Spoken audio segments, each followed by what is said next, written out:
koji nam je Allah podario. Nekada, braćo, pogledajte, Allah podari čovjeku mnogo dobru ženu. Ali on, sve mu se čini sve ljepše od one njegove. I sve bolje od one njegove. Pa ga Allah iskuša, pa se nešto desi, ili mu ta žena preseli. I bude šta bude glavno oženio drugu ženu. Pa tek tada počne da blagosila onu prvu. Mašala, kako je bolje nije imalo od nje. Znači, još jedan od razloga zbog čega nam Allah šalje te iskušenje jeste da spoznamo Božje blagodati. I još jedan od razloga bitnih jeste, braćo, da ne klonemo ka dunjaluku. Jer zapamtite, kad bi sve bilo slatko i lijepo na dunjaluku, kad ne bi imalo onih ružnih konaca, kad nam Allah ne bi oduzimao te blagodati, kad nas Allah ne bi iskušavao sa gubljenjem zdravlja, kapitala, života i tako dalje, onda bismo se mi mnogo zaljubili u dunjaluk. Ali preko toga Allah želi da nas okrene od dunjaluka. Da ne žudimo za dunjalukom, nego da žudimo za onim vječitim, gdje je apsolutno uživanje, apsolutna ljepota, da žudimo za Allahom subhanahu wa ta'ala, a ne za ovim svijetom.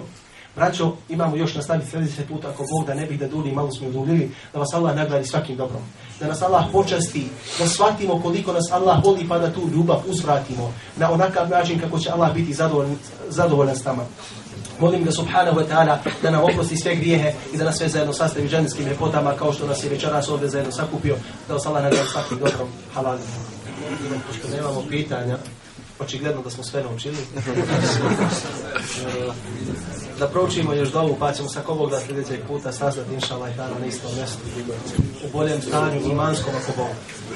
Amin.